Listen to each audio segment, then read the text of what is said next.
Cara bahasa munafik itu berasal dari kata nifak, ya, berarti menyembunyikan sesuatu yang berbeda dari apa yang ditampakkannya. Ya.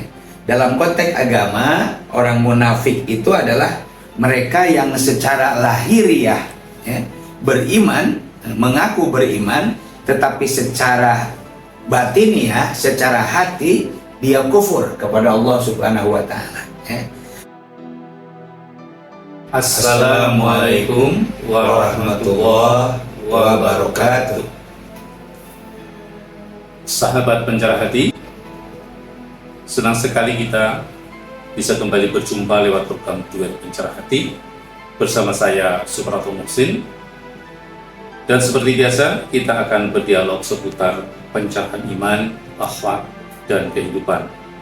Langsung bersama guru kita, Ustadz Dr. Andes Haji Idin Khairuddin. Assalamualaikum Ustadz. Waalaikumsalam warahmatullahi wabarakatuh. Alhamdulillah bisa dipraktek. Semoga Allah senantiasa memberikan rahmatnya, keberkahannya untuk kita semua. Ustadz, hari ini kita membahas tema yang penting sekali, ialah tanda-tanda orang munafik. Kata munafik itu sering kita dengar, tapi sepertinya banyak orang yang belum memahami betul bagaimana tanda-tanda menurut Islam. Mohon dapat dijelaskan pengertiannya apa itu munafik. Terima kasih Mas Ibrahim. Secara bahasa, munafik itu berasal dari kata nifak, ya, berarti menyembunyikan sesuatu yang berbeda dari apa yang ditampakkannya. Ya. Dalam konteks agama, orang munafik itu adalah mereka yang secara lahiriah, ya, beriman, mengaku beriman, tetapi secara batiniah, secara hati dia kufur kepada Allah Subhanahu wa Ta'ala. Ya. Sehingga Allah Subhanahu wa Ta'ala dalam surat Al-Baqarah ayat ke-8 dan 9 berfirman, di antara manusia ada yang mengatakan kami beriman kepada Allah dan hari kemudian, padahal mereka itu sesungguhnya bukan orang yang beriman.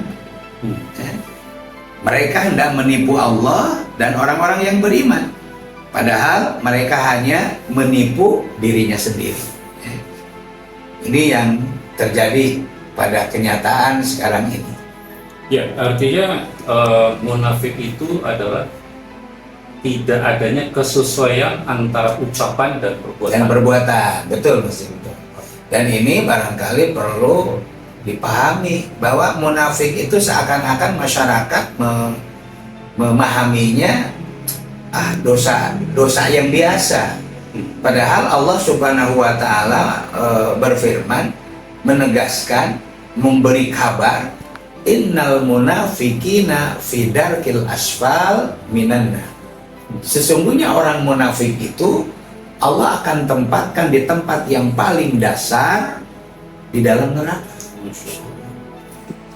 Kalau dalam hadis, adakah penjelasan tentang ciri-ciri orang munafik itu? Dalam hadis, baginda Rasulullah Shallallahu Alaihi Wasallam bersabda, ayatul munafiki salasun idha hadasa katiba wa idha wa'ada ahlapa wa idha tu'mina khona. Dalam hadis ini yang sangat masyhur, Rasulullah SAW meriwayatkan dan diriwayatkan oleh Imam Bukhari dan Muslim bahwa ada tanda-tanda orang munafik itu 3, yaitu apabila dia berbicara dia dusta, bohong. Apabila dia berjanji dia ingkar, apa saja alasannya ada. Dan apabila dia diberi amanah dia hianat, dia tidak bertanggung jawab. Ini hadis diriwayatkan oleh 2 perawi besar muttafaqun alaih, yaitu Bukhari wal Muslim. Di mana hadis ini tegas sekali lagi menunjukkan bahwa kemunafikan bukan hanya soal keyakinan di hati, tetapi juga tampak dalam perilaku sehari-hari. Oke. Kalau kita bedah satu persatu, Ustaz. Yang pertama, apabila berbicara dia berdusta. Maksudnya seperti apa? Maksudnya adalah ada satu karakter dari seorang manusia itu kebiasaan berbohong. Bukan sekali atau dua kali ia hilang, tapi menjadikan dusta sebagai karakter dirinya, kepribadian dirinya. Sehingga Allah melarang kita berkata dusta, seperti dikuatkan di dalam Al-Quran surat An-Nahl ayat 105. Sesungguhnya yang mengada-adakan kebohongan hanyalah orang-orang yang tidak beriman kepada ayat-ayat Allah. Jadi dengan ayat ini jelas bahwa orang-orang yang sering berbohong itu salah satu alamat atau tanda bahwa dia tidak beriman kepada Allah Subhanahu wa Ta'ala. Ya. Kemudian yang kedua, Ustaz, apabila berjanji dia ingkari. Maksudnya seperti apa, Ustaz? Ini soal integritas. Orang munafik itu menjadikan janji hanya sebagai alat untuk mengambil keuntungan. Bahkan janji itu hanya sebagai alat untuk menjaga hubungan, Lip service. lip service gitu. Apalagi dengan dimasukkan kalimat insya Allah. Waduh, banyak itu lebih gini lagi gitu ya. Waduh. Banyak orang berjanji, ya insya Allah nanti saya datang. Padahal memang niatnya tidak mau datang. Di hatinya sudah jelas, aku nggak mau datang. Nggak mau gitu. datang, tapi dibungkus dengan kalimat insya Allah. Nah, dia tidak ada niat di dalam hatinya untuk menepati. Ya. Padahal Allah memerintahkan kita untuk memenuhi janji. Penuhilah janji. Sungguh janji itu pasti diminta pertanggungjawabannya oleh Allah Subhanahu wa Ta'ala. Baik. Kemudian yang ketiga adalah apabila diberi amanah dia khianat. Seperti apa menurut Anda? Amanah di sini memiliki makna yang sangat luas. Cakupannya bisa amanah tentang harta, tentang jabatan, baik kalangan paling atas ataupun paling rakyat jelata, tentang rahasia, tentang tugas. Bahkan pengkhianatan terhadap amanah adalah ciri yang amat sangat membahayakan, karena pengkhianatan ini merusak kepercayaan di masyarakat. Bahkan barangkali perlu mendapatkan penguatan bahwa khianat itu adalah tanggung jawab. Ya. Tanggung jawab, karena seringkali orang menganggap sepele juga dengan kalimat orang akan diminta pertanggungjawabannya gitu. Tanggung jawab ini adalah sebenarnya balasan dari Allah Subhanahu wa Ta'ala. In ahsantum li anfusikum wa in asatum falaha. Kebaikan yang kita lakukan itu akan kembali kepada diri kita, dan kejelekan pun akan kembali kepada diri kita. Ketika kita berkhianat, bukan untuk orang lain dosanya, tapi pasti untuk dirinya sendiri. Nah, Ustaz, saya tadi ada masalah harta. Artinya dalam pengertian amanat terkait dengan harta itu, apakah salah satu pengertiannya diantaranya adalah misalnya bahwa harta yang saya miliki itu ada hak orang lain, sepertinya saya harus bayar zakat, bayar Infak sedekah dan seterusnya. Seperti itu diantaranya.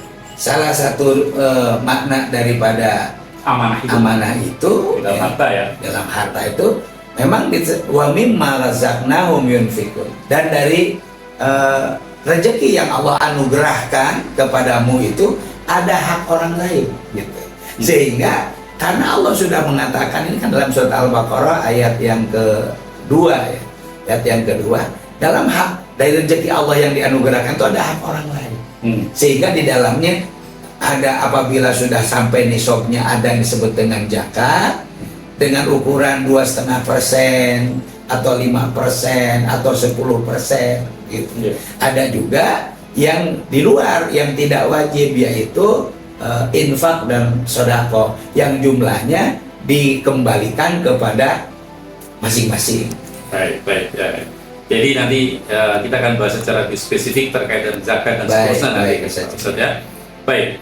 Kemudian apakah tanda-tanda ini otomatis menjadikan seseorang itu menjadi kafir, Ustaz? Oh tidak. Ada dua jenis daripada nifak atau orang yang disebut dengan munafik. Yang pertama nifak itikad, nifak hati. Yang kedua, nifak amali, nifak amal. Nifak itikadi adalah kemunafikan dalam keyakinan. Ini yang paling berbahaya, dan ini bisa menyeret, kalau berulang dan terus berulang, itu bisa mengeluarkan dirinya daripada Islam. Karena apa? Karena di dalam hatinya sudah tidak lagi bersih. Ada niatan-niatan yang tidak sesuai dengan aturan ajaran agama. Yang kedua, nifak amali, kemunafikan dalam perbuatan seperti dalam hadis tadi. Ini adalah dosa besar, tapi pelakunya tetap masih berstatus sebagai seorang muslim, selama ia meyakini daripada kebenaran agama Islam. Cuman karena dia berbohong, dia khianat, dia ingkar janji, maka termasuk dosa besar. Apa itu dosa besar? Ini hanya sedikit sampai menguatkan saja. Dosa besar itu adalah dosa yang siksanya disebutkan, dijelaskan, baik dalam Al-Quran atau dalam hadis Rasulullah SAW. Baik, Ustaz. Jadi intinya kita semua harus selalu introspeksi, jangan sampai ciri-ciri ini melekat pada diri kita. Betul. Walau hanya satu, Ustaz. Betul. Apalagi dua, apalagi tiga. Tiga semua. Waduh, diborong semuanya jadi orang munafik gitu. Ya. Untuk itu mari kita sama-sama bermunajat, berdoa kepada Allah Subhanahu wa taala agar dijauhkan dari sifat munafik. Rasulullah mengajarkan satu doa yang dalam bahasa keseharian bisa kita gunakan, yaitu sesuai dengan apa yang kita dapat mampu lakukan. Ya Allah, aku berlindung kepadamu dari kemunafikan. Masya Allah. Terima kasih Ustaz atas pencerahannya. Sahabat pencerah hati, semoga kita selalu dilindungi dari sifat-sifat munafik. Amin, amin ya Allah. Dimudahkan untuk selalu jujur, menepati janji, dan menjaga amanah yang diterima oleh kita. Like, share, dan subscribe channel ini agar semakin banyak dan mendapat manfaat. Terima kasih. Sampai bertemu kembali pada episode yang akan datang. Assalamualaikum warahmatullahi wabarakatuh.